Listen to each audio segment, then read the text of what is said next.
Good morning, everyone, and thank you for joining us today for the Ask the Expert webinar, The Future of Teen Orthodontics, Invisalign Treatment with Mandibular Advancement.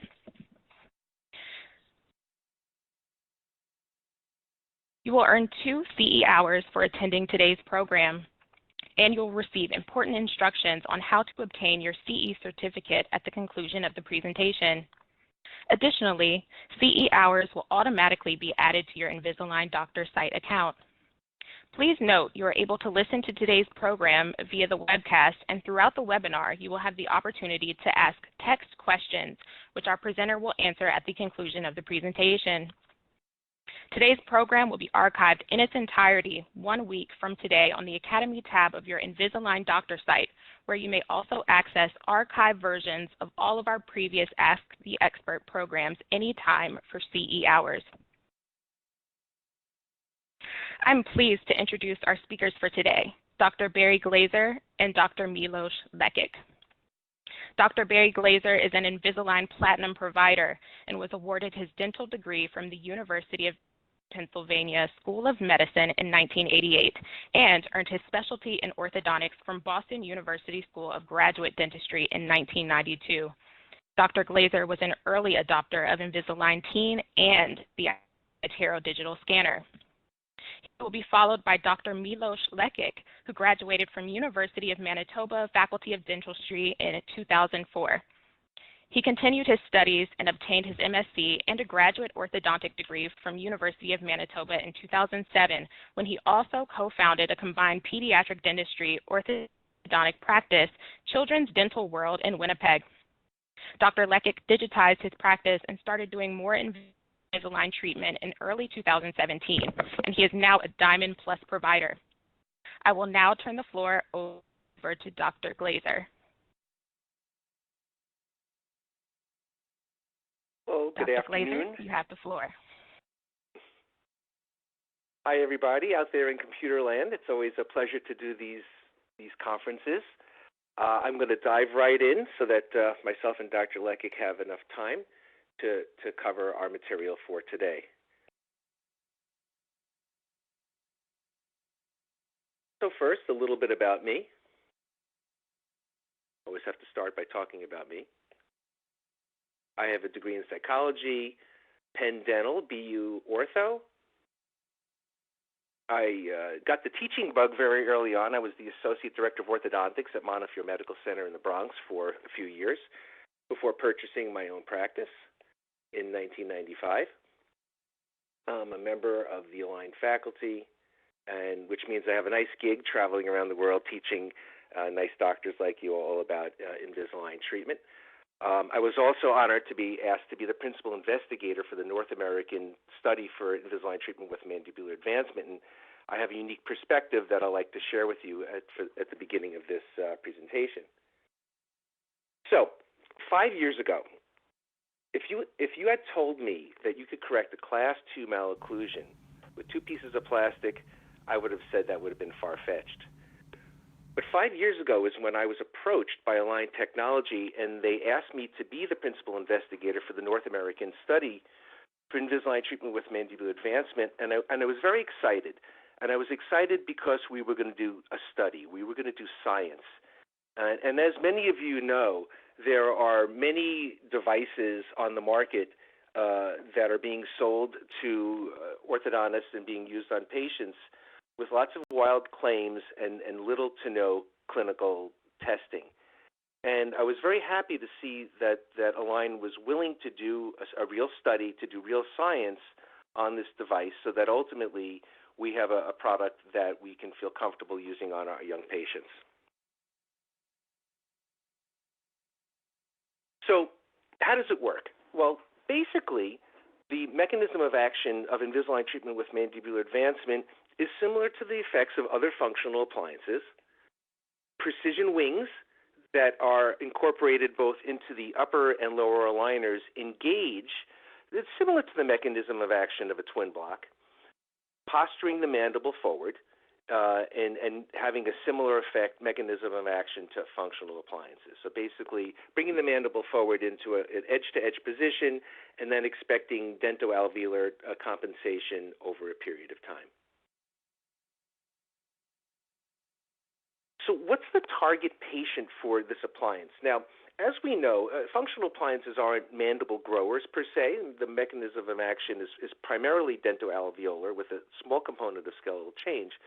But nevertheless, the target patient for this appliance is going to be a growing teen that presents with a class 2 malocclusion with some degree of facial convexity and mandibular retrognatism. So if you look at these silhouettes and you're thinking about patients that you would treat, let's say, for example, with a functional appliance, whether it's fixed or removable, or perhaps you would, with clear aligners with Invisalign, where you're prescribing a class 2 correction simulation where you want to bring the mandible forward, that would be the target patient for this appliance.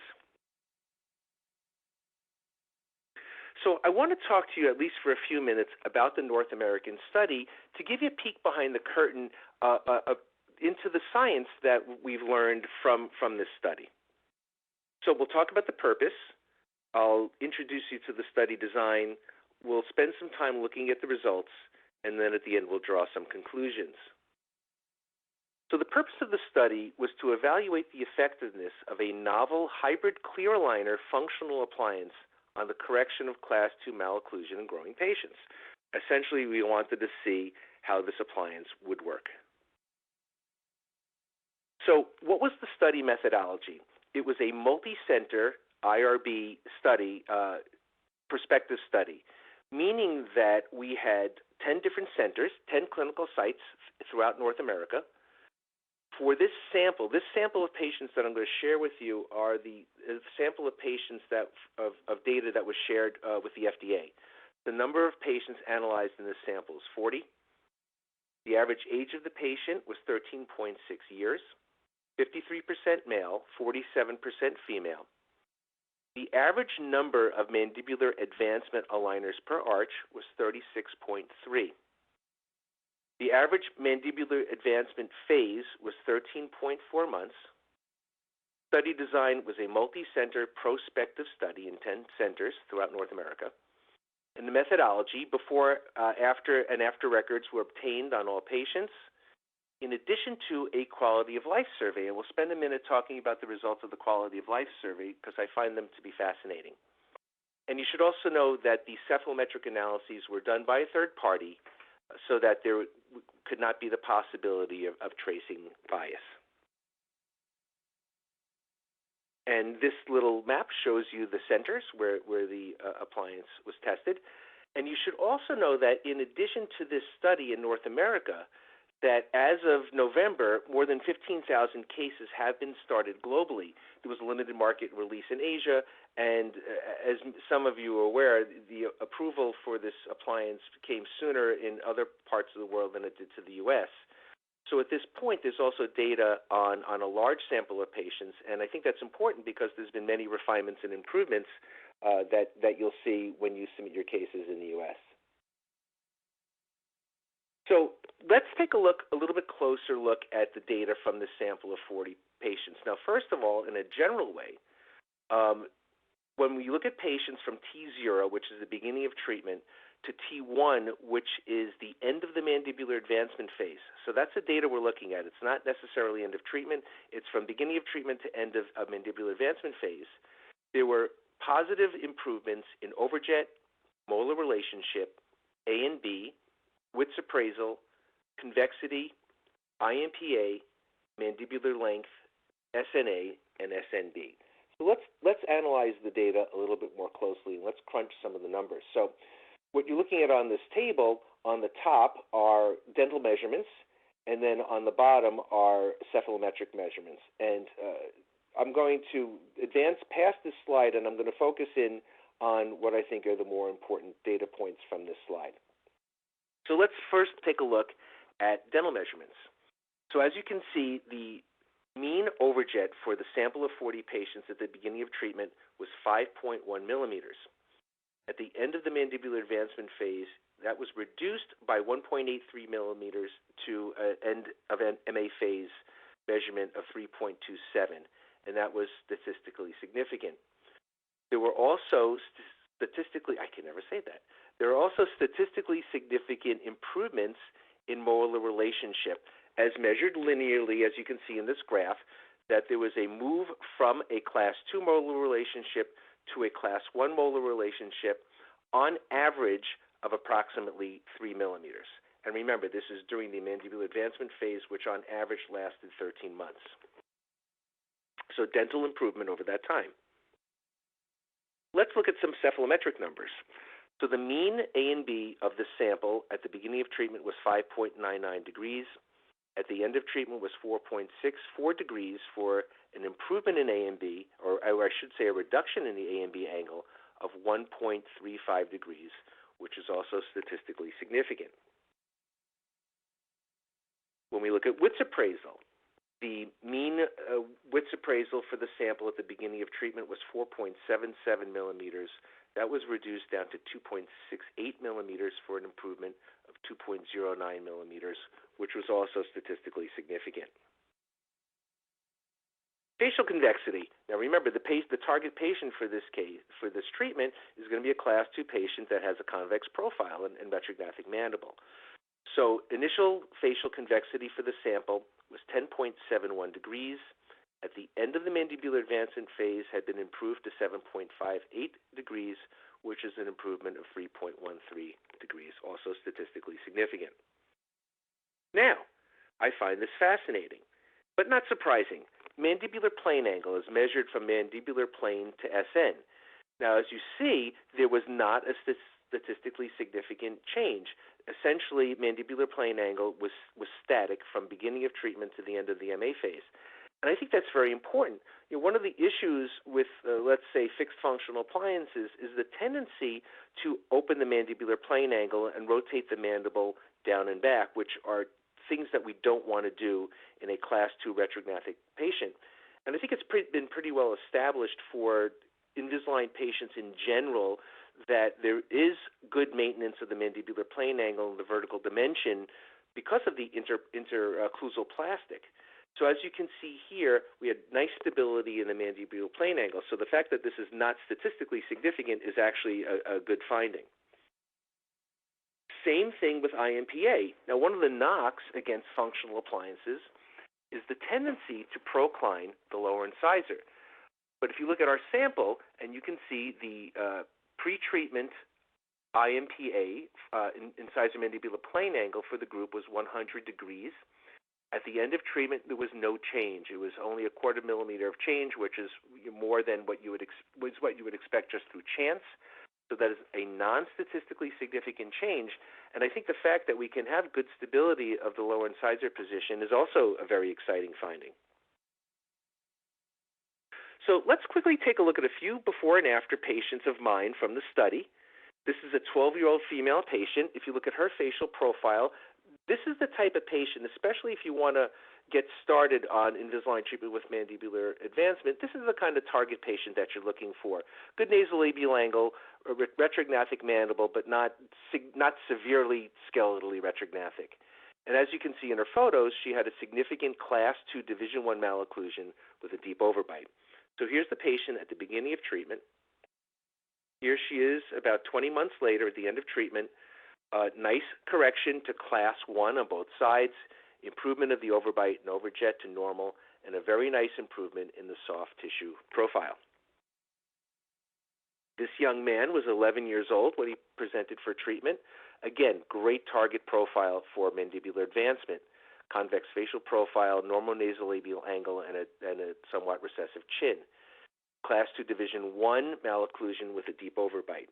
Pre-treatment, here he's at the end of treatment. Again, nice solid correction to class 1 bilaterally, midlines are on, improvement in overbite and overjet, and a nice improvement in his soft tissue profile as well. This 12-year-old female presented with a class 2 division 1 malocclusion complicated with congenitally missing lower second premolars. I elected to keep her primary molars in position, so my treatment plan was to finish her, because of the larger E's, to finish her with class 1 canine, class 2 molar. And again, if you look at her pre-treatment profile and occlusion and compare it to the end of treatment, 19 months later, you'll see a really nice improvement in the soft tissue profile. She's a great patient, and a nice correction to class 1 and a correction of the overbite and overjet. So these three patients were some of the earliest patients to get this appliance. And as you can see, I think the results were very gratifying. Let's talk a little bit about quality of life. Throughout treatment, we would periodically survey the patients to ask them how they were doing. So these are the questions that we asked them. Please rate your orthodontic experience to date, and as you can see, overall they rated it very easy.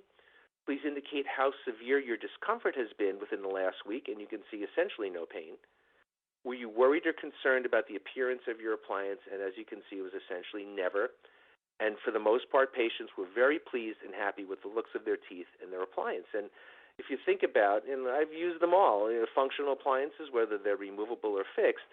Certainly, if you've used Herbst appliances, and they work, but there's lots of issues with breakage and pain and discomfort, and certainly aesthetic issues with Frankels and activators and that sort of thing. So I think it's nice to see that patients found the experience overall to be very easy and very comfortable. So conclusions. So based on the results of the study, my conclusions are that Invisalign treatment with mandibular advancement is safe and effective for growing patients with Class 2 Division I malocclusions. And as you know, it was a bit of a struggle, but I'm excited to report that we are now, the appliance is now approved by the FDA for use in the United States. So I hope that gives you a little bit of an overview of the science behind the appliance, and hopefully it will give you some confidence to know that you out there that are listening are not the beta testers. This has been tested rigorously. The appliance has been improved multiple times throughout the study and even after the study, so that what you have is something that's robust and something that will give you confidence that you know will work for your patients, give them a good experience, and give you a good experience too. So I hope that little quick introduction has given you some data that you'll find useful. With that, I would like to turn the floor over to Dr. Milos Lekic that will take it from here and show us some cases, clinically treated cases. Dr. Lekic, you have the floor. Thank you very much, Dr. Glazer. I want to say hi to everyone in computer land as well. What I would like to do is go through a run-through of a few cases that I've treated and give you a bit of a background about my clinical experience with the appliance itself. But before that, about my practice and kind of how I converted my practice more into Align use. So this is my gang at home. These are my three little kids. And this is them jumping on me when I'm trying to prepare the lecture. And a little bit about my practice. So we opened a clinic here in Winnipeg called Children's Dental World 12 years ago. And it's now grown to 3 clinics here, and we have one in Saskatchewan, which is a neighboring province. And mine is a big group of pedo-ortho group. So that's the model I practice in. I'm showing you nice, beautiful pictures in sunny weather, but it's today with wind chill. It's -40 in Winnipeg, so it's really, really cold. And so my practice history went something like this. 2007, we opened the first location. My appliances choice for early or phase 1 class 2 correction was Bionator. I used smart clip brackets, and I had to deal with broken brackets, pokey wires, and actually kids in tears, because with smart clip there was quite a bit of pressing and pushing. You had to supply quite a bit of force to clear the bracket to engage the wire. 2009 to 13, we opened a second location. I switched to twin block, and the design of MA is similar to twin block, Invisalign with mandibular advancement. I started using speed brackets, but again, had a lot of broken brackets, broken doors, pokey wires, issues like that. 4 years later, we had a third location. I'm still using the same brackets, and I'm still having the same issues. And I don't mean this as a knock on speed brackets. It's a good product. It's just something that I was dealing with all the time. So when we opened the fourth location, 2017, is when I started thinking about digital conversion of my practice and started using more Invisalign clear aligners. And what I did is I ran a random sample of 100 patients I saw to see, well, how many appointments do I treat them in, and what's the deal with efficiencies. And about 67 out of the 100 patients I pulled had to come in for extra appointments at some point in time. And so my schedule was getting really clogged up.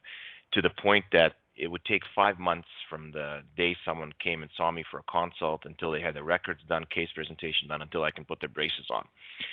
So I hit such a log jam that I couldn't effectively practice and grow my practice anymore. I was the bottleneck.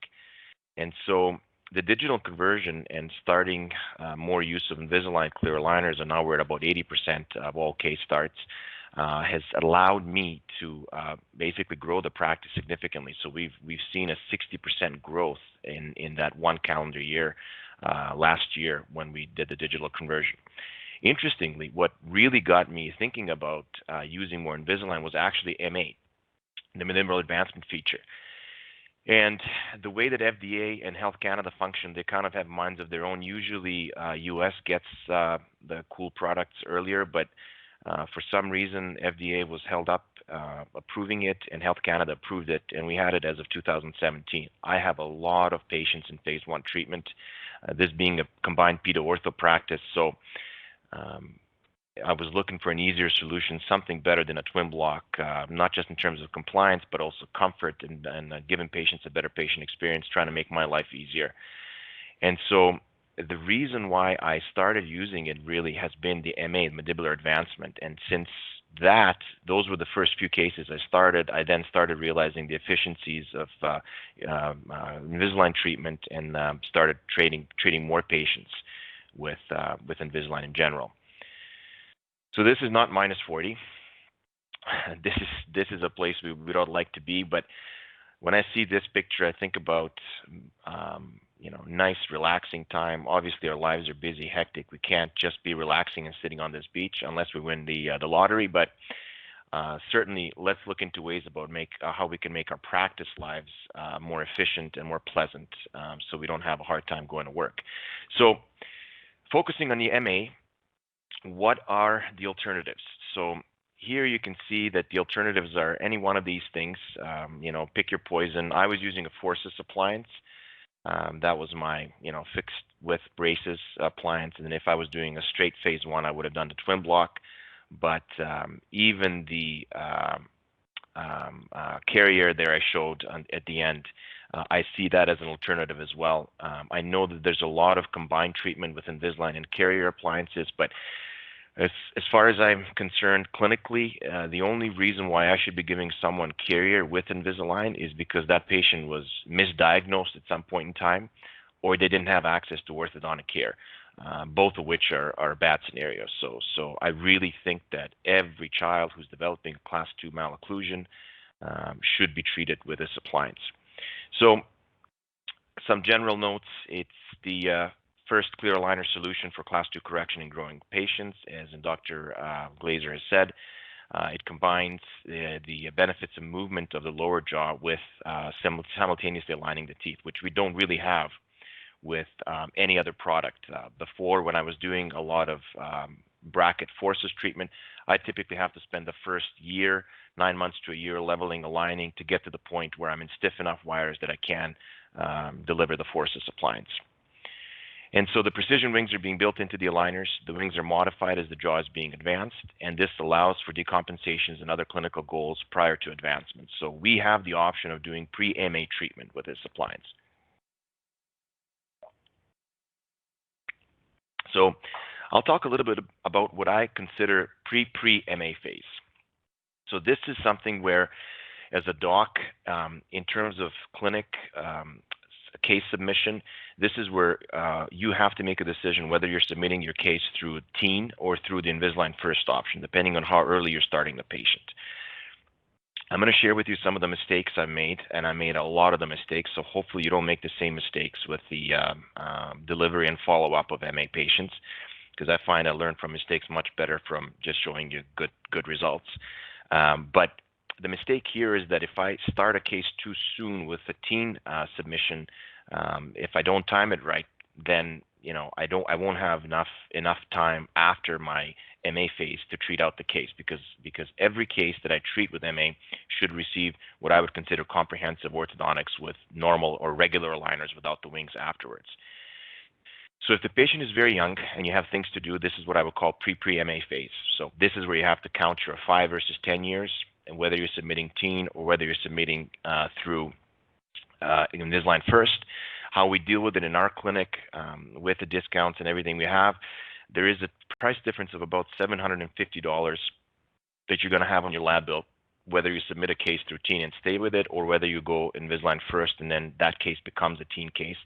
And what I do is I just split that difference over my phases. So my phase 1 fee will be $375 more, and my phase 2 fee, the remainder of the fee will be the other $375 more. So that patient will basically just pay the lab bill difference of $750. So the pre-PMA phase goals are to obviously diagnose and categorize the patients properly.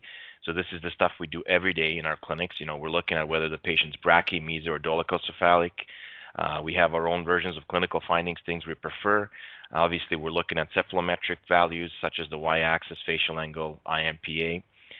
We want to look at absolute and relative facial heights, and most importantly, where we are in time, because what we're seeing when we see a patient is just a static record. I mean, it's just a snippet, a shot in time. We need to properly diagnose them and place them in their growth pattern and in a larger scale of things, where they're headed. So the setup for me is I'm looking to have more than 3/4 cusp canine or molar relationships if the leeway space differential is not enough. And what I mean here is that, as Dr. Glazer has showed that last case, he treated canines to class 1, but he left molars in slight class 2 because he had that leeway space differential. You get more space in mandible than in maxilla. But if you've analyzed the case and the leeway space differential is simply not enough to get those molars to class 1, then I would treat with MA. So my cutoff there is 3/4 cusp or more. Severe overjet, and that typically is combined with the next point, which is the severe overbite. And my severe overjet personal category is 7 millimeters or more. Those are the cases that you need to consider that will be eventually rolling into MA treatment. The rationale there is fairly simple. If I have more than the 3/4 cusp class 2 relationship, I have to somehow jump the bite to correct it. And by jumping it, I mean I have a lot of occlusal interferences to deal with if I'm simply doing it with elastics. So the option of MA is very good because it gives you that bite opening so that you can get the AP correction. And then once you finish your set of MA aligners, then you can reevaluate the case again when you rescan whether you're going to be ordering more MA aligners or more regular aligners. My cutoff there is if I'm on the downward slope towards my class 1, so if I'm talking less than half a class 2, so a third of a cusp class 2 or a 1/4 cusp class 2 relationship after MA, then my next set of aligners will be just regular aligners without the wings. If I still have more than half cusp class 2 relationships, when I finish the first set, I call the first set of my MA aligners, then I will order another set. So here's a look at some cases now. This is Charlotte. So she presented 10 years, 9 months of age with 12 millimeters overjet, class 2 division 1, and severe overjet. And she's training her lips in that profile shot, but her compensation obviously was severely proclined upper incisors.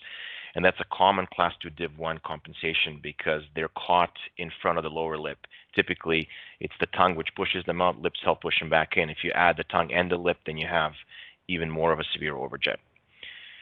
So fairly uneventful pan. She's in late mixed dentition. And so the Ceph analysis is we have a significant AMB of 6.7, really proclined upper incisors. So my goal in the pre-MA phase is to decompensate her. So this is her clin check. I just wanted you guys to see the before and after clin checks to see how things are shaping up. One of the things to consider with class 2 decompensation, be it div 1 or div 2 cases, is to also add mesial out rotations to your upper molars because quite often they are rotated out, and that makes the class 2 look worse. In her case, I didn't really want to do it. I didn't find her molars to be that rotated because I want to keep them class 2, knowing that I'm going into MA. So all I wanted to do is take out incisor decompensation to be ready for the advancement. And so this is her progress after she finished what I would call the pre-MA phase. And notice how that canine, upper left canine is coming in nicely. We just used an eruption compensation for that. So this is now her MA. Sorry, I should show you her MA set of aligners. And this is her in progress. So she is doing well. The overjet is significantly reduced. Her parents can't believe the difference. So we are, half a cusp class 2 on the left side, still 3/4 cusp class 2 on the right side, and we're continuing with advancement. Second pre-MA example I want to show you is little Wyatt, who is obviously too young to receive the advancement treatment. So he's 9 years, 8 months, but he's got some significant compensations I need to deal with. Namely, he's developing as a Div 2 case, so he's got class 2 buccal segments, but he has hardly any overjet, and his upper incisors are really upright, central incisors, I should say. Fairly uneventful pan. All the teeth are developing. If you look at tooth number 46, as we call here in Canada, or your lower right first molar, looks like a cavity. It's actually hypocalcified, so we may have to deal with that at some point. But if you look at him treating out, all I'm doing is lining up the incisors, doing slight derotation of molars. In essence, I'm gaining overjet so that I can advance him once he's ready for it. And so a case like this, him being 9 years old for a boy, if I don't expect him to have a lot of skeletal maturity until he's 14 or so, this is the one I would probably submit through Invisalign first, and then roll into teen afterwards. So the pre-MA candidate, so your submission, I call pre-MA my submission, which is not the MA ClinCheck submission, would be these kinds of examples. So kids would have, severe compensations like the first case, so proclan max incisors and competent lips, and then the other one would be your severe overbites, deep curve of speed, vertical concerns. If you have issues other than just AP correction that you want to address. So going into MA, when you submit your case, this is the drop-down menu that you're going to get. So you're going to be in your AP correction screen on your submission, and these are the options you're going to get. This is fairly new, by the way. When we got MA at first here in Canada 2 years ago, it was just one type of setup the algorithm gave us. And lots of docs have questions about sizes of wings. So the wings have changed, as Dr. Glazer has talked about, from the initial study, which he was a part of, to then the initial clinical applications, which started in other countries. I had it here in Canada. To now it becoming FDA approved and available for docs in states. The product has actually improved tremendously. So one of the things I can tell you that's happened is these options are now available as opposed to just a single algorithm movement, so you can customize it. The second benefit is that the wings are actually a little bigger. Initially, the wings were smaller, and you'd think that's a good thing, but it actually made it easier for kids to bite on them and bend them, and made it harder for them to properly engage. So bigger wings means that you have a bigger guiding surface plane, so that the tabs have a better time guiding the mandible forward. Just think of your twin block. If you have a super tiny, thin little bite plane in the back, and that cutout that guides the mandible forward is small, it's going to be harder for the kid to engage it. So this is what they've improved. And then you can also customize it depending on the patient, whether you want the lower arch to go 1 millimeter beyond edge-to-edge position or 2 millimeters beyond. And then the MA staging you can customize as well. I don't tinker with this step much because 2 millimeter increments at the end of MA are good. What you're getting is 2 millimeter jumps every 8 aligners. So if you're doing weekly aligner changes, as I'm doing, that means that you're jumping 2 millimeters every 2 months or 1 millimeter a month. And that's the magic number that if you're going to have good success or chance of orthopedic success, the millimeter a month is the magic number. So I don't change that much. The second last one has to do with asymmetrical movements of the lower arch.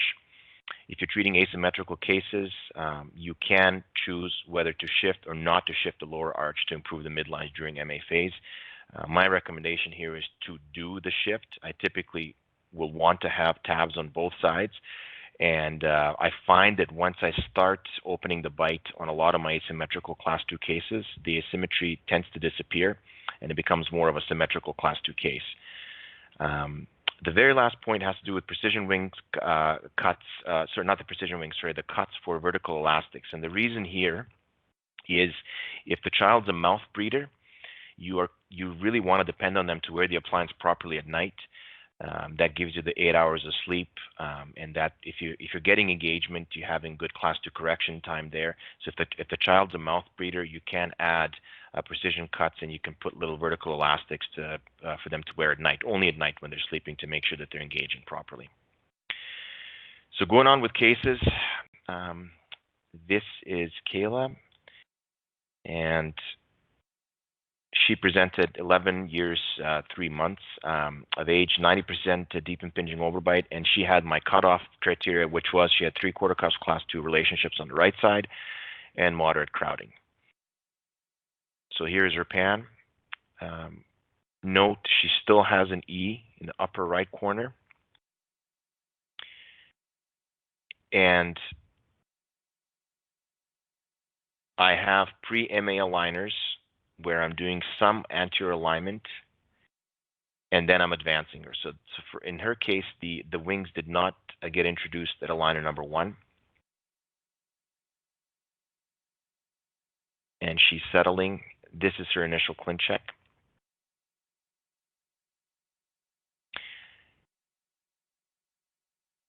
And most of what I'm doing with her upper incisors is proclining them. What I want you to pay attention to also is that E. Given her age and stage of skeletal maturity, I did not want to delay her case because of the one tooth. So the message on a case like hers is that we are ultimately in control of timing of the start of treatment. And so I pushed it through because back when, like 2 years ago, the default was you couldn't do it with ease on, and that's been changed since. So not a lot of crowding, but enough to warrant some expansion movements. And I'll show you her progress picture, which is coming up. And I will share one of the mistakes I made on her case. And notice how much bite opening I have on that bottom right picture, which is the second to third quadrant. I don't think I had enough torque expressed. And it's one of the common mistakes I've made, and I want to caution docs to make sure that you have a lot of torque expressed in the upper incisor region, because one of the side effects I've been getting on some cases are those posterior open bites, and the ones I'm getting in are the ones that I didn't do enough pre-MAA torque addition. So I would have added another 10 to 15 degrees of crown labial or root lingual torque. But once she finished out her set of MA aligners, this is where she ended up with that. She does have a posterior open bite, but she's now close enough for me to simply scan and move on to my post-MA aligners, which are now my regular aligners. When you are at this stage, you will have one of two ways of finishing your AP correction. You can either choose to do the bite jump with elastics, or you can do the bite jump with the simulated auto rotation of the mandible. So this was the progress pick from September last year, and we're closing her bite. Here's a case that I did good on. So he is a little older. So male patient, 16 years old, has a classic class 2 div 2 occlusion, 70% overbite, lots of attrition on incisors. Here's his pano. He's at full dentition and a couple of funky extra premolars happening in the lower arch. So it's very upright upper lower incisors. So in his case, I don't mind proclining both upper and lower incisors. And this is his case setup I want you to see. So he also has pre-MA aligners, but in his case, I added power ridges. If you can look at, you can see the power ridges on that 21, on 11, the upper right central incisor. So he has a few more aligners. He has 41 aligners. I did not go for the overcorrection. to negative overjet. That's him in progress photos. Now he's 17 years and 3 months at the time of this picture, but notice how much less vertical opening I have in the back. And that's him a month later when he received his refinement aligners. His refinement ClinCheck looks like this.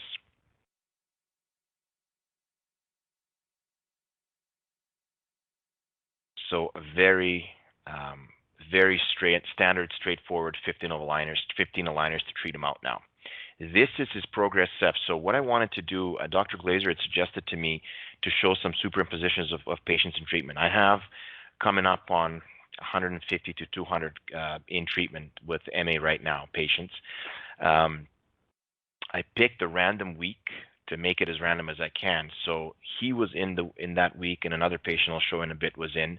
And then as a standard of care for me is not to take Cephs as I'm progressing. So I would rather wait until the end of treatment to take a finished Ceph. But for a couple of patients, it took progress Cephs all in 1 week to show you the changes. So a lot of good torque expressed on the upper incisors for him. And then in terms of lower incisors, because they were upright, I didn't mind proclining them. One of the huge benefits that Dr. Glazer had alluded to would have to do with lower incisor positioning, and you'll see that in the case that will follow. So I would like to give you some guidelines for your ClinCheck submissions and for your clinical efficiencies, if I can.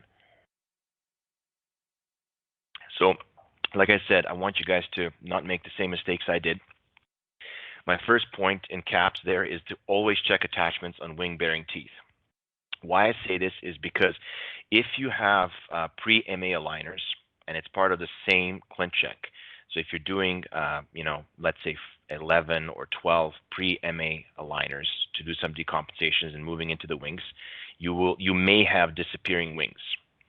And the point here is that your wing-bearing teeth, which are your upper and lower second bis and first molars, they cannot have attachments on them.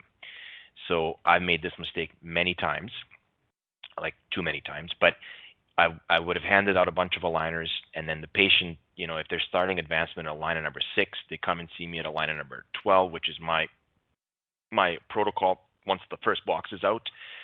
They would come, the aligners are not seating. Why? Well, because I still have attachments on second bis, and the wing needs to just seat on the flat tooth surface. So if you're having pre-MA aligners, always check the attachments on wing-bearing teeth because they will be disappearing. The second point is, if you're considering pre-MA, is to add root buccal torque. And this more applies to your Div 1 cases. So your decompensation with Div 1s, in addition to the severe overjets, as I've showed with that Charlotte, the little girl who had the pre-MA treatment, is to expand the upper arch. And you're going to have some expansion pre or during MA because you're advancing the wider part of the mandible forward, so the upper arch correspondingly has to expand. And one of the good things to do is to consider adding root buccal torque if you're doing pre-MA. This I've learned from Dr. Glazer's textbook he wrote, but one of the over treatments I would do if I'm doing pre-MA would be to really, really overcorrect the leveling, so treat to 0 millimeters overbite if I can, knowing I probably won't get there, but definitely err on the side of decreasing that overbite. And don't let the dentition delay you, as I showed with Kayla's case. I'm a huge, huge proponent of limiting lower incisor proclination, and this single point is probably the biggest reason why I started switching everybody who has 3/4 cusp or more into MA, because I feel that that's a huge benefit of clear aligner treatment, is because I'm capping incisors, I can control the lower incisor proclination. You will have the software will actually automatically place optimized retention attachments for short clinical crowns. So that's a common question I get with short clinical crowns. If you have a Div 2 case and you're doing pre-MA and you're wanting to level out the curve of SPE, my suggestion is to choose the option of leveling in with a combination of lower incisor intrusion and buccal segment extrusion. You can only do that in growing patients, and you might as well use the opportunity. If you have a patient who's not growing and you're attempting to level the curve of SPE, with combined movements of buccal extrusion and lower incisor intrusion, you're in for a rough awakening because those premolars will simply come back down. So the only way you can do it, you can't change their facial structure when they're not growing. So the only way you can do it in non-growing patients is to intrude incisors. The last point is to consider deprogramming. One mistake I made on a patient who's a clencher grinder is I delivered MA aligners, aligner number 1. That's when the wings were smaller. Didn't give her proper instructions, and so she chewed, she basically started playing with the wings and bent one of the wings. So in a case like that, I would consider doing some conventional pre-MA aligners just to get them used to wearing aligners, and then move into MA phase. Clinical tips. In terms of your practice efficiencies, I would use the same length and time for the start and adjustment appointments. My IPR delay rules will be the same. It's not recommended in MA cases, so the default setting is no IPR. So this would apply if you're doing pre-MA treatment, pre-MA case setups. And so there I like to delay IPR until aligner number 12. And then if there is a pre-MA phase, I would always bring them in for MA delivery appointments. So this is one of the mistakes I strongly suggest you don't make. They need to come to see you so that you can make sure that they're properly engaging their wings. And then what I instruct kids to do is I tell them, even though you're not going to get a big jump until aligner 8 from now, I still want you every week when you switch your aligners, I want you to go to the mirror and I want you to check and make sure that you're biting like you are now. And I make them visualize, I make them actually see how their tabs are positioned and that the mandibular tab is ahead of the maxillary tab. And then I tell them to expect a big jump at 8, but I tell them every week to check for it. They can still use their chewies. You just have to instruct them to do the chewies on the lingual surface of, lingual to the tabs, so they can still use. It's not an excuse not to use chewies if you use them in your clinic. And the last thing I will say is that I would also strongly recommend that they come in, if you can, come in at least for the first few jumps. Because those are the ones, if they're not going to engage them properly, it's probably going to be during the jumping phases. So if you don't see them at aligner 8 and 16, you might be surprised when they come later on because they're not engaging one wing properly. They need to be able to safely insert and remove them, which means that I don't want them pulling on the wings to insert or remove them because I don't want them bending the wings. So I'll show them how to remove their aligners without actually pushing on the wings.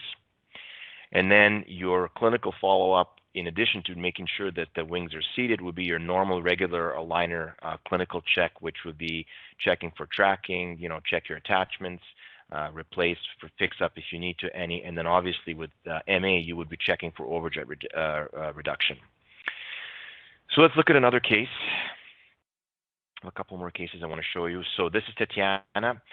She is 11:10 at the initial consult, significant crowding. But if you look at her face, to me, that's a very non-extraction face. So I'm of the opinion, and this is just my clinical preference, is that the face will guide what I do with the dentition. So if other things fit, I'll consider extracting, but with her profile, I did not want to extract teeth. So here's her initial panel and her Ceph. So classic, class 2, she's got 6.2 degree A and B. First set of aligners is 48. I have an eruption compensation for the upper right canine. And so she had some pre-MA movements.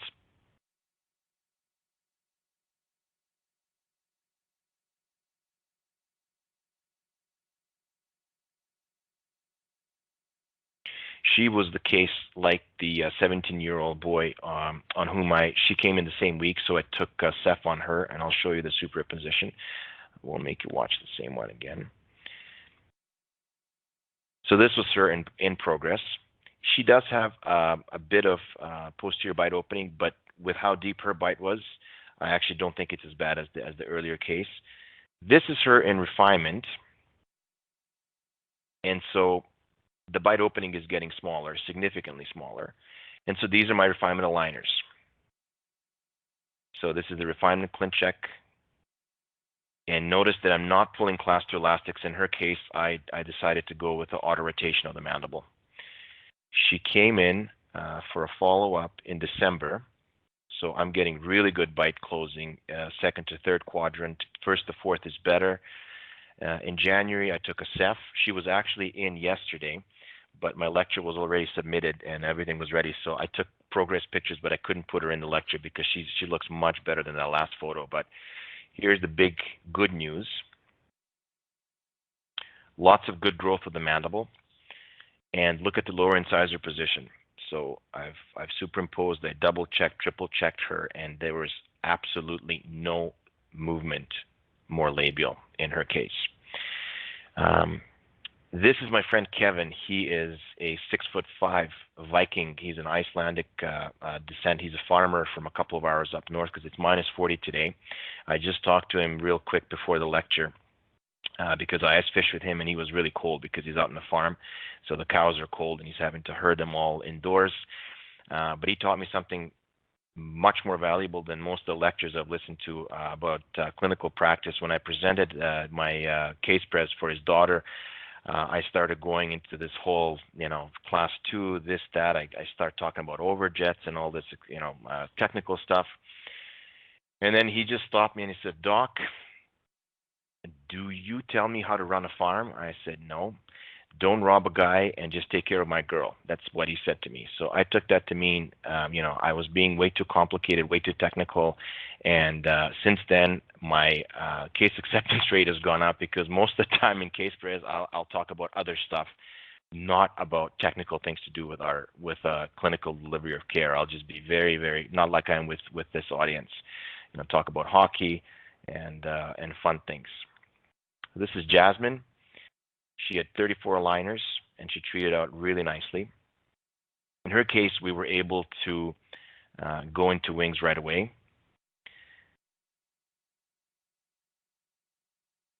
She was a classic Div 1 case, significant overjet, 3/4 cups class 2 buccal segments. I had an eruption compensation for tooth number 23. Notice how the wings are moving and jumping. They do move slightly, especially every 8 weeks. So that's something you have to prep them for. And that's part of the reason why I suggest that they make sure themselves that they're engaging them properly. So this is her progress pick, a lot less bite opening, but in the buccal segments, but she didn't have as much need for torque in the anterior segments. That's how the wings look when they're engaged. And this was her refinement photos. Refinement, clinch check, some minor bite opening, first to fourth quadrant. And in her case, we're just settling the teeth in. I can't do that with braces and the forces in this amount of time. I just can't touch it. I can't even come close to it. And so this is her. Lastly, I want to share with you Danny. He is a 12-year-old boy who has a 9mm overjet, significant severe overjet, and 3/4 cusp class 2 relations. So fairly uneventful pano on him, but all the teeth are there. They're developing. We do have some crowding. So look at the severity of overjet. He has 34 advancement aligners. That's his initial clinch check. We're in MA right away.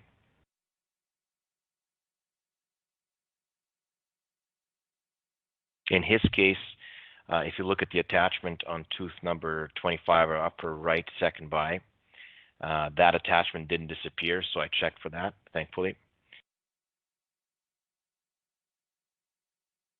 So this is his progress picture,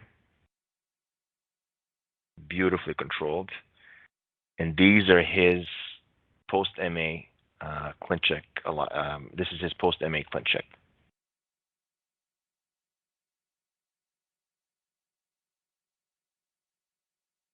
Just a little bit of bite settling, and that's about it. So here's him. He is finishing out his post-MA now. I have him in full class 1. The midline's a little off, so we might add a little elastic, but very, very, very beautifully treated case. And lastly, I want to share with you a little picture of a little catfish. This is Red River here in Manitoba. It's near Selkirk, Manitoba. And we have some of the best channel catfishing in the world, certainly North America. So when it's not minus 40, it's not the whole year minus 40, by the way, but on a beautiful summer day like this is what we do for fun. So if anybody would like to come and visit, it's a great place to see. Thank you very much.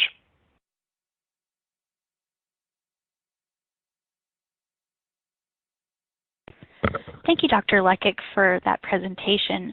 We're now moving into the Q&A portion. Just a reminder for those on the call, you will not be able to ask your question verbally. However, you can use the Q&A widget to submit your question via text, and we will read through it. We've already had a number of questions come in, and so I've started grouping them based on topics.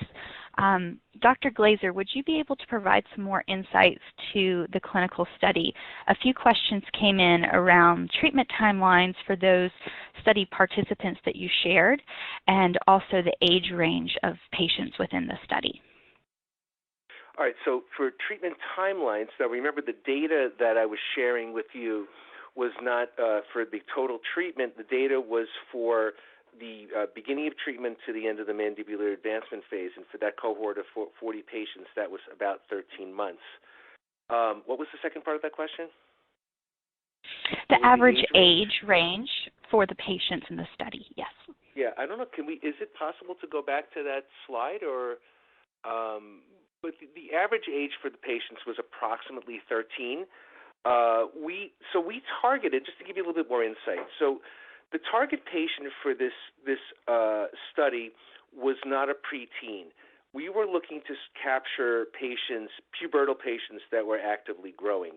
Not to say that you cannot use Invisalign treatment with mandibular advancement for, let's say, Invisalign first cases, but based on data from McNamara and Bassetti showing that perhaps you could get a more, I just want to choose my words carefully, a more robust response with a twin block appliance in a growing pubertal patient. I always make the joke that the best time to treat these patients is when they're on the juice, when they're on growth hormone and when they're on testosterone.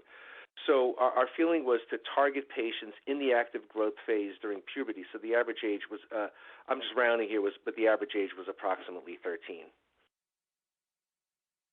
Right. And I think Thank that you very data much. should be on that. If whoever was asking that question, when this presentation's archived, if you go back to the beginning on that the slide that we had about the study design, the range is in there too. I just don't remember the number off the top of my head.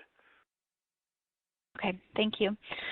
Quite a few comments and questions came in around the use of Class 2 elastics. Dr. Glaser, maybe you can give some insight into how Class 2 elastics were used, if at all, during the study. And Dr. Lekic, maybe you can talk a little bit about how you use Class 2 elastics or elastics at all in conjunction with MA treatment. So it's a great question, and actually I like the way you asked it. So in the study, as part of our study protocol, we eliminated any use of Class 2 elastics, and it was a study design question. If we had used Class 2 elastics, we wouldn't really be able to determine whether the effects that we were seeing are through the precision wings or perhaps effects through the elastics. So being deemed a confounding variable, although we had discussed, again, the same thing, that it would have been nice to use elastics maybe at night, they were not included in the study at all.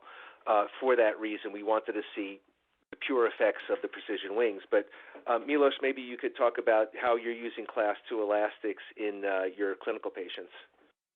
Okay, sure. What I like to do with Class 2 elastics is, if the Class 2 correction is not that significant, so my cutoff is half a Class 2 or less, that patient I probably wouldn't treat and plan with MA. I would do conventional aligners and then use elastics to correct the occlusion. Once the occlusion presents to be significant and I need that, what I call bite jumping effect, or going back to what you had just mentioned about the proper age of patients, getting the best, that what we call twin block effect, then I would want MA to be my first and only treatment option. I would only consider elastics post MA. And as you've seen in the cases I've shown, I have a mix of both.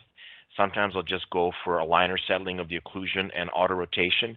But I would say more than 50% of the time, I like to have at least elastic cutouts placed so that I can hold them once I've done the advancement. But elastics for me would be more of a secondary choice, because if I'm dealing with significant class 2 malocclusion, I really want to get the MA going, and get it going as fast as I can.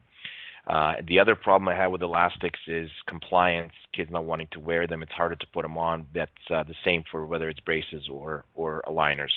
So I see this as a beneficial way of avoiding it altogether, but I would say more than 50% of the time post-MA, I definitely expect to continue treating them.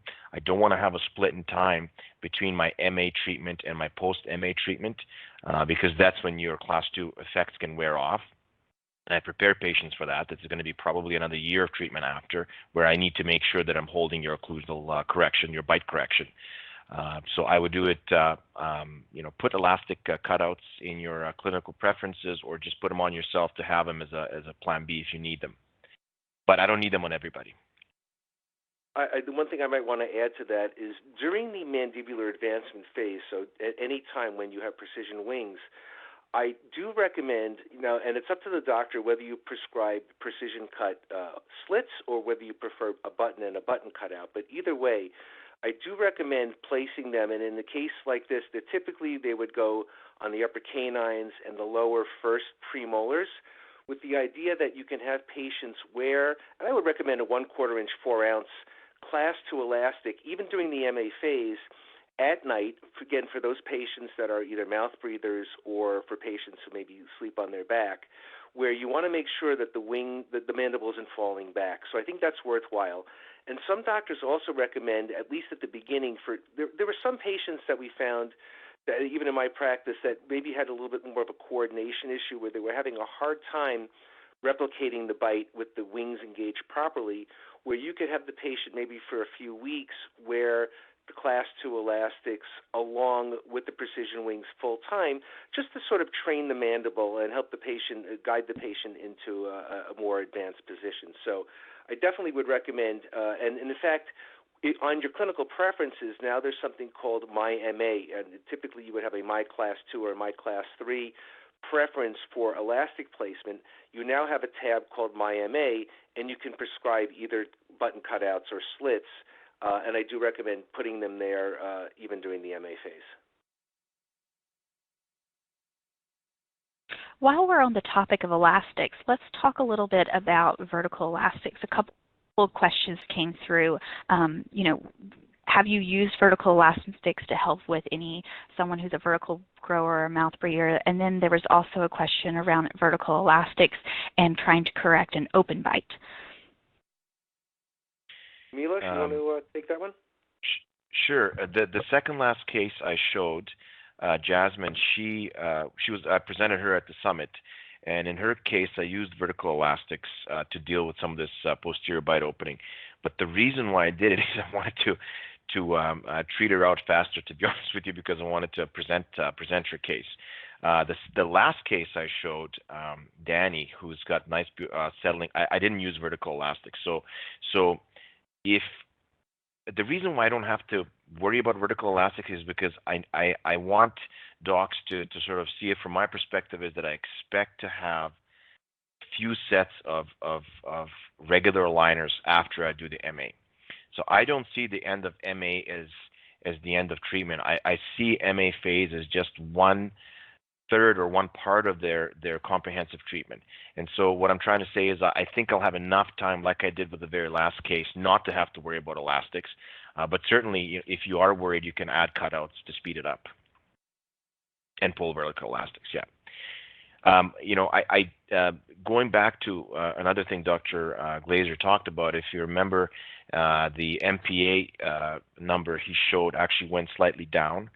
That's a very, very big benefit of this appliance, is that most class 2 correctors, no matter which one, even class 2 elastics will tend to rotate the mandible. So you get your class 1 correction, but you're doing it because everything's rotating down and back, and especially with fixed appliances because they're extrusive in nature.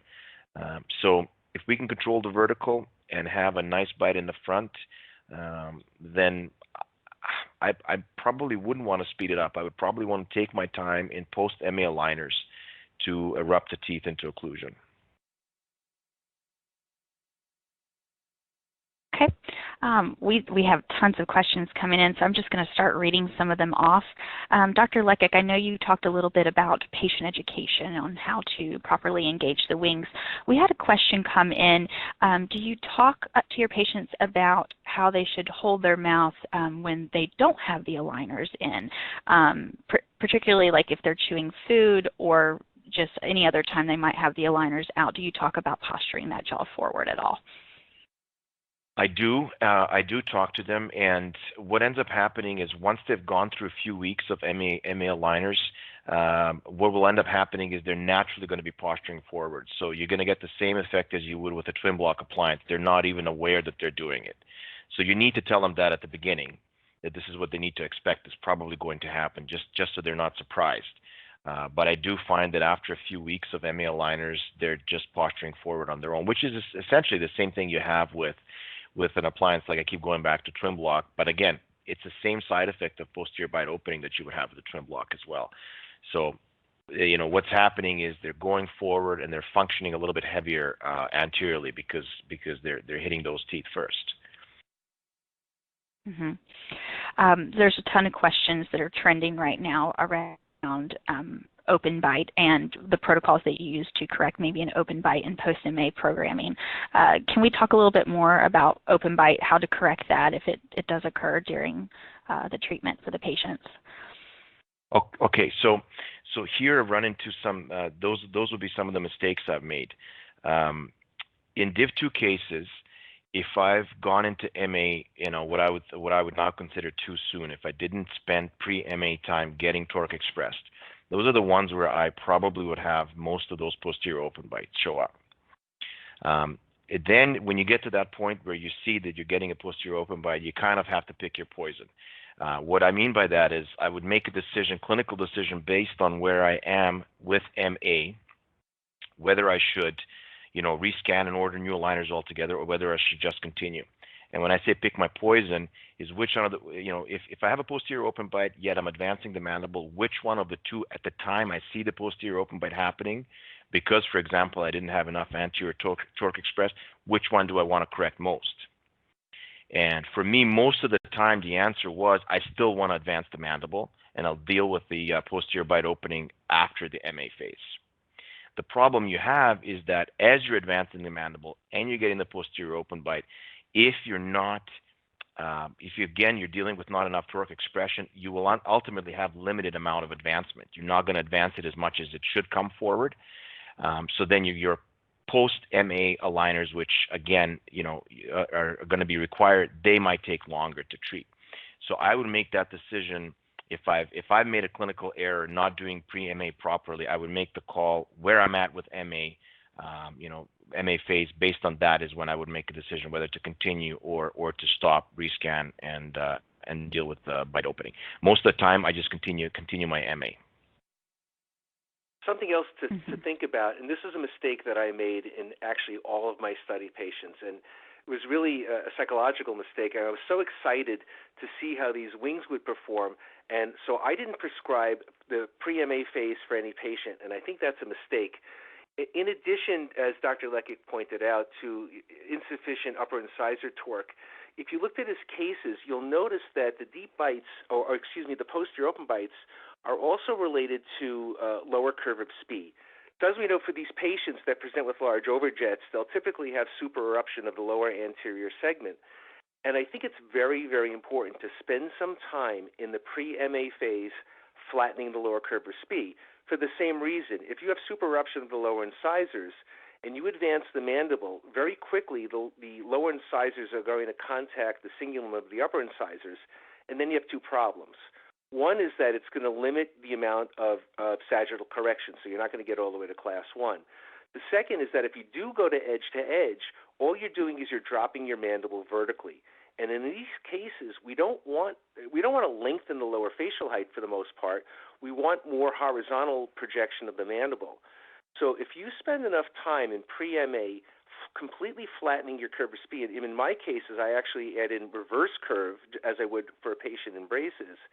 If you can have a flat arch, now when you advance the mandible forward, you'll have more of a horizontal advancement and you'll have less vertical change, and therefore you'll have less of a posterior open bite to deal with. So you sort of decide, are you going to deal with the curve of speed before MA or after? My feeling is I like to personally deal with it beforehand, just because I don't want to have these big open bites and side effects to deal with later. But one way or other, you have to get the arch flat. I agree. So Dr. Glazer is 100% right. It's a combo of torque needing to be expressed in the upper anterior region and the leveling of the curve of spee. And so if you look, I don't know if the people watching, listening to us can remember, but one of the ones which had the posterior bite opening was a classic lack of leveling of curve of spee. One of the slides I showed, because the 7s were hitting, the 6s weren't, and then you go down to 4 and 5. The first, second bite, they're not hitting at all. So there's no leveling basically being done. So in that case, as Dr. Glazer suggested, I would strongly recommend getting torque expressed, and then going with those leveling movements before you go into MA. There was a few questions that came up regarding the pre-MA phase. When we're talking about the pre-MA phase, like how are those needs handled? Should it be considered during phase 1 treatment or during just a comprehensive treatment? Well, you have the choice. So what I typically would do, so let's say for the average patient that comes in, the adolescent patient in the early permanent dentition, in that case, it's all going to happen in one stage, meaning that you're going to take your initial scan and your initial records, and what you'll get back from your ClinCheck will actually have pre-MA aligners, MA aligners, and then transitional aligners, all off of your first scan. So I don't want doctors to think that they have to go through pre-MA and then do another scan. Now, that's possible if, for example, if you're maybe doing a phase 1 case. But so I'll speak to these, and maybe Milos, you could speak about your Invisalign first cases. But for those patients that are coming in for routine adolescent treatment, you'll have pre-MA aligners, and then you seamlessly go into MA, and then you'll have your transitional aligners, and that's all off of your first ClinCheck treatment plan. It's a little bit different, I think, for your Invisalign first cases, isn't it, Milos? It is, and I would choose Invisalign first if I have other issues to deal with. So if I don't have other issues to deal with or no other indications for early treatment, then I would do exactly as you said. I would just wait, and it would be part of my 1 submission. So then the MA ClinCheck will have its own little pre-MA phase. For the audience, what needs to happen to trigger MA is 2 millimeters of overjet. That's all you need. So that's how the algorithm is set up. That's not a lot. So the docs have a lot of clinical input, and it's a lot of those pre-MA movements are at their discretion, because theoretically you could start advancing everybody once you have 2 millimeters of overjet. That's all you need, because that's your 2 millimeter jump every 2 months.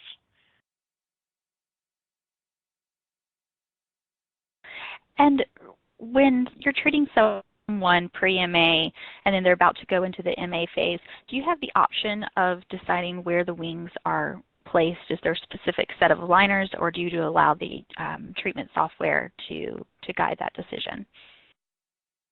Okay, so my understanding, and Dr. Glazer can correct me if I'm wrong, is that no, we don't have an option. That these are very specifically designed, and they kind of shift and change positions. They kind of jig slightly, and all of those things matter for the algorithm to properly work. So the size and position, I'm not aware we're able to change. I was involved with some of the clinical follow-ups just before the FDA approval, because there's been some changes that they made to the wings last summer.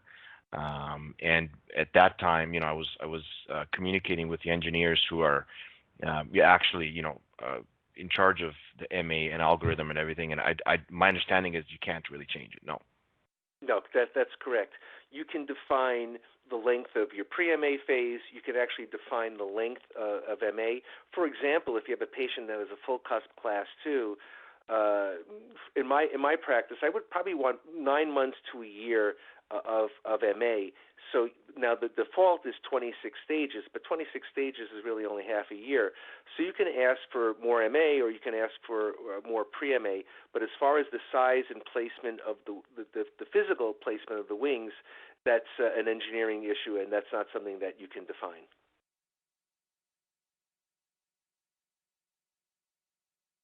Okay. So some questions came up around frequency of wear, and individuals were wondering how long are you prescribing patients to wear during the MA phase versus either pre or post-MA phase, the aligners. So yeah, as we just alluded to, so this is just the world according to Barry. This is just based on my observation of, let's say, treating aligner patients with elastics, or even before my Invisalign days, just treating teen patients with Class 2 elastics. My rule of thumb for an end-on Class 2, I'm looking for probably about 9 months of MA. For a full Class 2, I'm looking for closer to a year. I don't have any data, that's anecdotal, so that's just kind of how I do it. Milos, what do you think? I think you're basically bang on. 25 is not enough. 25 is a very small number of aligners. If you think of it, that's not even half a year. So on ones where the ClinCheck comes back to me as 25, I fully expect, and I inform the patient that when we finish, I only call it a set of aligners. I don't call it aligners period. I just say when we finish with this set of aligners, your next set will probably have wings as well. So I'm prepping them, and it's in that range of 9 months to a year for most of them. That's correct. Yeah, so I think the take-home message for doctors, I always recommend when doctors are, let's say, maybe trying out a new technique, is go always back to what you know. So think about for your own practice whether you're using a fixed functional appliance, removable functional appliance, or Class 2 elastics. In your clinical judgment, how long do you expect, with let's say a good patient, how long do you expect a Class 2 to convert to a Class 1? And I would basically use that same judgment for your MA cases. Okay, thank you. Yes, so a number of questions came in around adult cases and being able to use MA in adults. Have either of you experienced prescribing it to adults, and do you see a difference in outcomes? Let me take that first. It was certainly not an inclusion criteria in the study. So for the North American study, that was not a part of what we were doing. Nor, if I'm not mistaken, I do not believe that the FDA approval includes adult patients. So as far as I know, for those doctors that would want to consider using this appliance for adults, that would be considered an off-label use. Dr. Lekic? I agree. I've dabbled. So one of the cases I showed, he's now 17 and a half. I mean, to me, that's borderline the end of what I should be doing. And I have one more 18-year-old boy, and I have an adult female, but I don't think she's 20 yet. So she's maybe 18 or 19. I have 3 cases I can think of, and that would be my red line. I wouldn't go beyond that. Yes, it's a common question. I do want to. I'm sorry. Go ahead. Mm-hmm. Go ahead, Dr. Glazer. No, that question comes up at every seminar, and I know that there's discussion around maybe, let's say, sleep apnea and things like that. But again, for the doctors in the audience, I just want to make it clear that it has not been tested on adults, and that's something that I think you have to use at your own discretion. But knowing that there isn't really any clinical data to support the use in adults at this point. Yeah. Yes, that's what I was planning on to expand upon. So the FDA approval was the correction of Class 2. So any other use for sleep disorders would be considered off-label. That's why typically we don't see it prescribed in adult patients. So. All right, let me grab some more of these questions. Are you having your patients change every week? I believe we answered that. Can you just confirm for the group one more time around weekly aligner changes, more or less? Absolutely. Yes. Nothing changes in terms of that, yeah. Yeah. Okay. There's some questions around having MA built into retainers. I can answer that for the group as well. Right now, we do not have the MA wings as part of our retention for Vivera. Yeah, if I can add, I apologize to go back to the second last question. I've some of the cases I treated in 2007 was started in summer of 2017 when we got it here. I was doing 10-day, 14-day changes, and I found it absolutely makes no difference whatsoever. So for sure, I would recommend to stay with 7-day changes as long as they're properly engaging the wings. And then what was the one you just talked about now? About MA the retention. wings being available on retention. So what I do in retention of it is obviously I wouldn't use them in retention, but if I'm, so when Dr. Glazer and I were talking about the 6, 9, 12-month treatment, if I finish 25 aligners and I'm ordering more aligners, then what I will do is I'll use my last winged aligner as my quote-unquote retainer. So I'll give a kid a break. I'll say, well, you don't have to wear this one, 22 plus hours a day. This one you can wear 12 hours a day. For that 4 to 6 week period until I get the new set. But if the new set has wings, then I'll continue with wings. But I fully expect to treat post wings patients with regular aligners, which will then have normal retention protocol. Sorry. No, I'm sorry. You actually brought up another good point. We didn't really discuss transitional aligners. When you get your MA cases, you'll notice at the bottom where you have your little timeline that there's 3 different colors. The light blue color represents pre-MA, the dark blue color represents MA, and then there's a grayer color at the end that represents transitional aligners. The default is that every doctor will get 4 transitional aligners. So what does that mean? There are actually 4 duplicate aligners. And it's very important to make sure that your team knows that when you do your refinement scan, you should actually do your scan 4 stages before the end. The purpose of the transitional aligners is to have the patient be able to wear a fresh aligner every week while they're waiting for their next bunch of aligners to come in. The other cool thing is that you can define the length of that. The default is 4, but if let's say in your office maybe it takes 6 weeks for the patient to come back to get their next aligners, you can ask for 6. Or if there's a case where you feel like you want to hold the patient in a super class 1 position for a period of time, you can ask for additional transitional aligners, which are just going to be static aligners again to sort of let the patient accommodate to the advanced position. But I do think it's important to, instead of doing the scan at the last transitional aligner, and then have you know what happens, patients don't want to wear the dirty aligner, and you know how that goes. So this way you have to tell the patient just keep changing weekly and come back in 4 weeks, and we'll have your next bunch of aligners. So that's what transitional aligners are for. Okay, I'm going to do a quick time check. Jasmine, do we have more time for questions, or do we need to move on to the CE survey? We have about 4 more minutes for questions. Okay, let's try to tackle just a couple more of these. More questions came in around using MA alongside with Invisalign first, and how do you make that decision when you're dealing with some primary teeth? Can you touch on the need of that stability and really selecting the correct patient that might be younger for using MA? So what my approach there is to consider it as different phase 1 versus phase 2 treatment. So this is the one where I would definitely split the 2. The way I see MA, it is part of my comprehensive treatment. So I know I've said it 10 times, I keep going back to the same thing. I don't see my MA phase as separate from comprehensive orthodontics, which is to follow, or comprehensive orthodontics in the pre-MA form, which will be taking place before the wings are delivered. If a patient clearly requires phase 1 and phase 2 treatment, then I would consider using the Invisalign first option. I do quite a bit of it, but I do it for different reasons. I'm not going to be doing any AP correction there. The reason for it is that I want to time my AP correction with when I can have the biggest bang for the buck. And Dr. Glazer has talked about the age ranges, which were carefully considered, and that was the part of the study. Those were the age ranges of the patients treated in the study. So Invisalign first would be done, more than a year prior to MA treatment. There is a reason why you cannot order your wings with when you're doing an Invisalign first submission.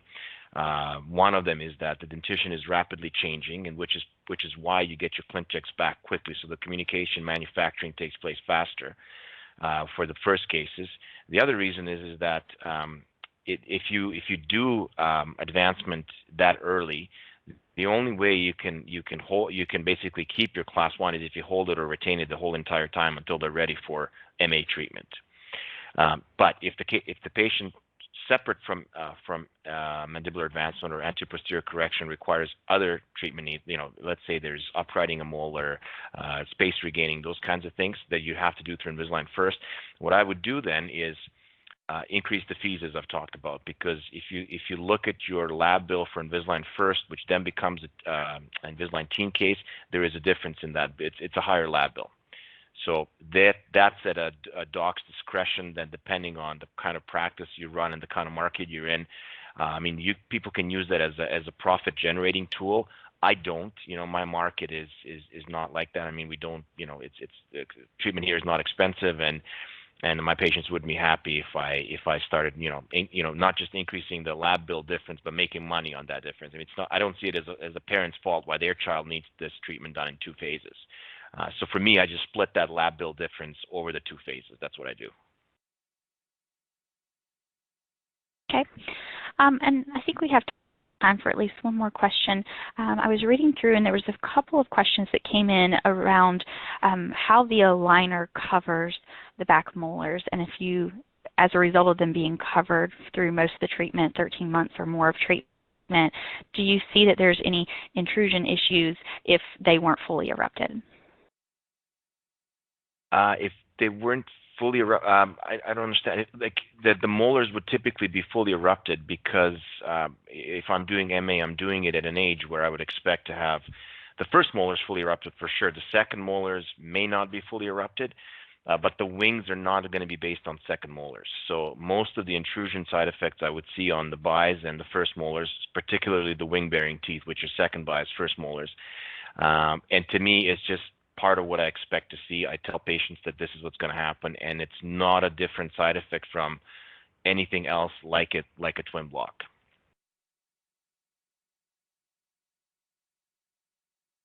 Okay. This will be the final question. So if we always rescan, do you always have to rescan at the end of MA before ordering the transitional aligners? So no, transitional aligners come with your first order of aligners. So when you get the boxes of aligners back, you'll have any pre-MA aligners, you'll have your MA aligners with precision wings, and you'll also have your transitional aligners. So that all comes as one kit, if you will. At that point, the patient would then be ready to do either one of 2 things. You may decide that the patient needs more MA, and you could do a scan, and you could send a prescription, and you could ask for additional MA aligners. Or you could decide to go into standard Invisalign treatment, which means that you can order a full suite of features, precision cuts, smart force features, and just do standard Invisalign treatment after that. So the transitional aligners are part of your order, and you'll see that on your timeline. If you hover your cursor over the bottom at the last 4 aligners, you'll see that those are transitional aligners. Yeah, and there's no jumping at that last stage. What Dr. Glazer's talked about is it's basically to make it cleaner, smoother for the patient. Am I correct? Exactly. So they're essentially getting duplicate aligners so that they don't have grungy aligners. It's funny, if a patient wears a retainer for 2 years, it's fine, but if they wear an aligner for 8 days, they think it's like toxic waste. But anyway, they get 4 clean aligners, and actually there is an argument, too, that over time, if the patient were going to wear the same aligner for 4 weeks, I definitely think you'd see degradation of the wings. So this way, they just unzip a bag every week, another fresh aligner, wear it full time, and then they're going to return to your office after 4 weeks when you're going to be inserting your refinement aligners, which can have more MA or not, depending on your decision.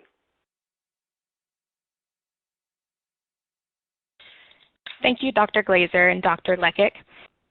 This will conclude the Q&A portion of our program. We know that you may have additional questions on this topic. However, we apologize, we have run out of time. At the end of the session, please complete a quick survey regarding your experience with this Ask the Expert.